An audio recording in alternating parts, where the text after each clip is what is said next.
గురుగారు నమస్కారం. నమస్కారం. సో ఎలా ఉన్నారు గురుగారు? చాలా బాగున్నాను. ఫైన్. వండర్ఫుల్. మనం చేసిన మొదటి ఇంటర్వ్యూకి అద్భుతమైన స్పందన. కొన్ని వేల మంది వీక్షించారు, ఫోన్లు చేస్తున్నారు. ఈ రోజుకి టాప్ లో ఉంది ఆ ఇంటర్వ్యూ, బ్రహ్మాండంగా వెళ్తుంది. చాలా సంతోషం గురుగారు.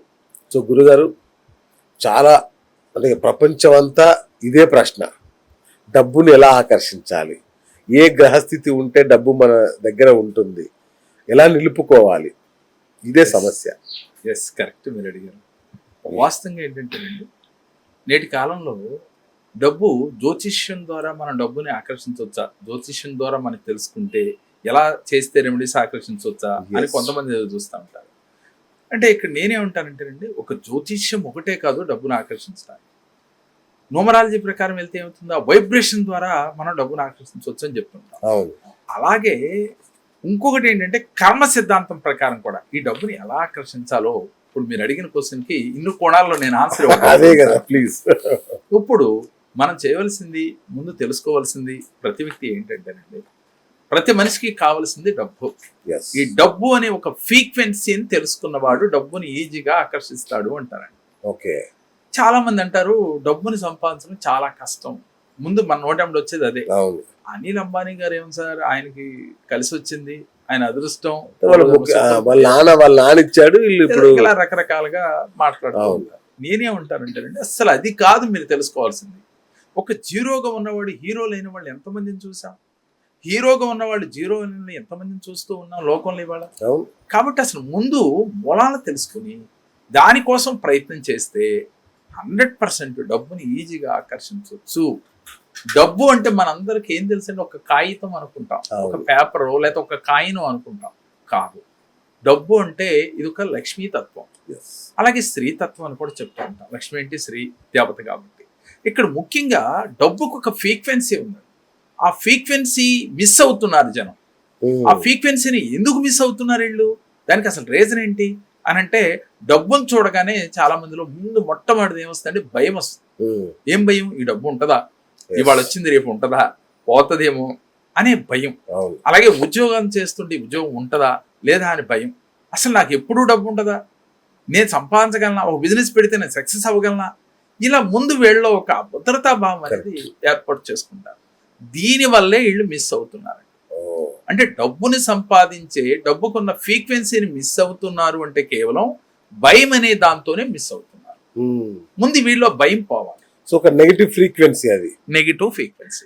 ఈ నెగిటివ్ ఫ్రీక్వెన్సీ ఎప్పుడైతే మన ఆలోచనలోకి వచ్చిందో మన బాడీని వీక్ చేసేస్తాం. అప్పుడు ఏమవుతుందండి, అవకాశాలు తలుపు తడతా ఉంటాయి. కానీ మీరు దాన్ని అందుకోవడానికి, మీరు అక్కడికి నడిచి వెళ్ళడానికి కూడా వీరికి ఆలోచనలు సరిగా పనిచేయవు. మీరు ఎప్పుడైతే పాజిటివ్ గా ఉన్నారో, ధైర్యంతో ఉన్నారో, అలాగే పాజిటివ్ ఫ్రీక్వెన్సీతో ఉన్నారో, అవకాశాలు తలుపు తట్టినప్పుడు మీరు అందుకునే స్థితి వస్తుంది. ప్రతి ఒక్కరూ 199 మంది డబ్బుని ఆకర్షించలేకపోవడానికి కారణం ఏంటంటే వారిలో ఉన్న భయమే. దీనికి ఇంకోటి కూడా చెప్తారు మనోళ్ళు కర్మ సిద్ధాంతంలో. పూర్వజన్మలో వీరికి అదృష్టం ఉంది, కర్మ వరకు, కర్మ సిద్ధాంతం ప్రకారం. అంటే ఎంతో పుణ్యం చేశారు, దానం చేశారు, దానివల్ల అదృష్టం అనేది ఈ జన్మలో ఉంది. తలుపు తెరుచుకుంది, అదృష్టం అనే ద్వారాలు తెరుచుకున్నాయి. కానీ వీళ్ళు భయం అనే ఒక ఫ్రీక్వెన్సీతో ఉండటం వల్ల అక్కడి వరకు కూడా వీళ్ళు నడిచి వెళ్ళలేరు. అప్పుడు ఏమైపోయింది, ఇప్పుడు చేసే కర్మ అనేది, అంటే మీరు చేసే భయంతో ఆ కర్మ చేయలేరు. ఆ కర్మ చేయలేకపోవడం వల్ల పూర్వజన్మ యొక్క అదృష్టం ఉన్నప్పటికీ, తలుపు తెరుచుకున్నప్పటికీ కూడా దాన్ని అందిపుచ్చుకోలేని స్థితిలో వీళ్ళు అయిపోయారు. సరే, ఇదేమో సైకాలజీ ప్రకారం అనుకుందాం. మరి జ్యోతిష్య పరంగా చూస్తే మన ధనస్థానం ఏదైతే ఉంటుందో మన జన్మకుండల్లో, అంటే దాన్ని మనకు మనం బ్లాక్ చేసుకుంటున్నాం 100%. ఎలా అంటే జ్యోతిషం ప్రకారం మనకి 12 స్థానాలుగా చూస్తాం కదా. ఆస్ట్రాలజీలో 2వ స్థానం ధనస్థానం, సెకండ్ హౌస్. అలాగే 9th హౌస్ వచ్చి భాగ్యస్థానం.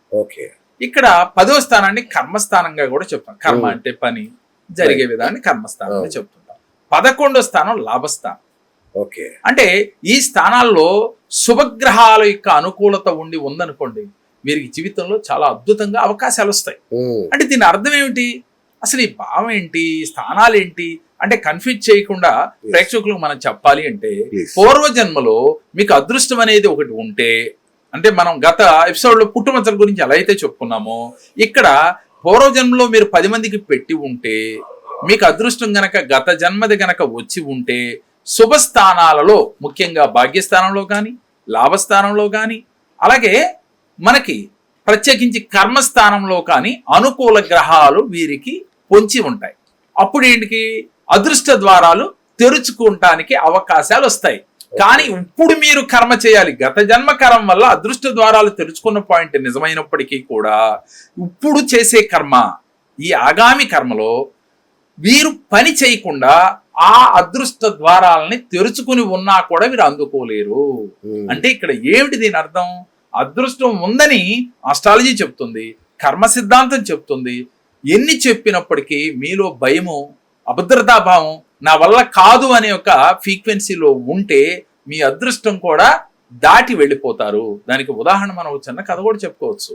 ఎలా అంటారా, పరమేశ్వరుడు పార్వతీదేవి సాయం సమయంలో విహరిస్తూ ఉన్నారంట. అంటే ఒక అతను ఎప్పుడు ఆర్థికంగా ఇబ్బందులు పడుతూ కానీ భగవంతుడిని ఎక్కువగా నామస్మరణ చేస్తూ భక్తి భావంతో ఉంటాడు.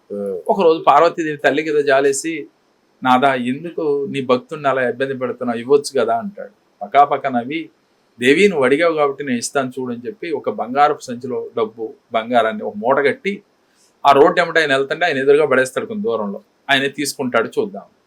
కరెక్ట్ గా ఈయనకు ఒక ఎదురుగా గుడ్డ ఆయన ఎదురొస్తా ఉంటాడు. రోడ్డు ఎమ్మట ఎదురొస్తా ఉంటాడు. ఆయన చూశాడు. ఆయన అరే ఈ రోడ్డు ఎమ్మట రోజు నడుస్తున్నాడు, గుడ్డోడే అంత స్ట్రైట్ గా ఎటువంటి ఇబ్బంది లేకుండా నడిచొస్తున్నాడు, అసలు మనం నడవగలమా అనేది ఈయనకి ఒక ఆలోచన వచ్చి కళ్ళు మూసుకుని నడవటం ప్రారంభించాడు. కట్ చేస్తే ఈ బంగారం మూట ఎదురుగా ఉంది, దాన్ని చూడకుండా దాటి వెళ్ళిపోయాడు. ఇక్కడ చూడండి కర్మ దీన్ని ఎలా చేసిందో. అంటే అదృష్టం తలుపు తట్టింది, కానీ ఈ కర్మ అనేది ఆయన అందుకునే అవకాశం లేకుండా చేసింది. ఇట్లా ప్రతి మనిషి జీవితంలో డబ్బు రాలేదు, డబ్బు గురించి ఉన్న భయాలను వదిలేయాలి. ఇది ధనస్థానము మనకు అనుకూలంగా ఉంటే ప్రతి వ్యక్తికి అదృష్టం వస్తుంది. నేనేమంటాను, ఎటువంటిది ఏదుందో వద్దు, మీరు ఇప్పటికైనా కళ్ళు తెరవండి. డబ్బు గురించి భయపడద్దు, రేపటి గురించి ఆలోచించొద్దు, ప్రజెంట్ లో ఉండండి, పాజిటివ్ గా ఉండండి. ఇలా గనక ఉండి మీ ప్రయత్నం మీరు చేస్తూ పోతే ఇప్పుడు మీరు చేసే కర్మ రేపటికి మీకు డబ్బును తెచ్చిపెడుతుంది. అలాగే ఇప్పుడు మొక్క పెట్టామండి, రేపు ఫలాలను ఇస్తుంది. ఆ మొక్క అంటే ఏంటి? మీ ఆలోచన. అంతేగాని రేపు అవుద్దో అవదంటే అసలు ఆలోచన లేదు, కర్మే చేయరు మీరు. కాబట్టి ప్రతి వ్యక్తి పాజిటివ్ గా ఆలోచించండి. ఎందుకు డబ్బు రాదో చూడండి. డబ్బు అనే ఫ్రీక్వెన్సీతో కనెక్ట్ అవ్వాలంటే మీరు ధైర్యంగా ఉండాలి, పాజిటివ్ గా ఉండాలి. సరే, అయితే మీరు అన్నది ఒప్పుకుంటాం సార్. కాకపోతే కొందరు చూస్తే మాకు బాధ వేస్తుంటది. వాళ్ళు అసలు ఏ కష్టం చేయరు, కుబేర స్థానంలో కూర్చొని ఉంటారు. వాళ్ళప్పుడు మాకు కొంచెం కడుపు మంటో లేదంటే బాధ ఉండదా, అరే ఏ కష్టం చేయకుండా అతను ఆ స్థానంలో ఉన్నాడు అని. అంటే వాళ్ళకు గ్రహాలు అనుకూలిస్తాయా, లేదంటే న్యూమరాలజీ ప్రకారం ఏదైనా అదృష్ట సంఖ్యలు ఉంటాయా వాళ్ళకి? మంచి క్వశ్చన్ అడిగారు. ఇక్కడ ఏంటంటేనండి, మీరు అడిగిన క్వశ్చన్ ఆన్సర్ ఏంటంటే, వాస్తవంగా మనం కర్మ సిద్ధాంతంలోకి డైరెక్ట్ గా వెళ్ళినట్లయితే పూర్వజన్మలో ఇందాక మనం చెప్పుకున్నట్లుగా వాళ్ళకి అదృష్టం అనేది వరించి ఉన్నప్పుడు వాళ్ళు 10 మందికి పెట్టి పుడితే అదృష్టం వరిస్తుంది. అది గ్రహాల రూపంలో మనకు ఆవరించి ఉంటుందని మనం ఇందాక చెప్పుకున్నాం. అదే విధంగా వీళ్ళకి అదృష్టం వచ్చింది, వచ్చిన దాన్ని నిలబెట్టుకోవాలన్నా ఇప్పుడు కర్మ పనిచేస్తుంది. గుర్తుపెట్టుకోండి.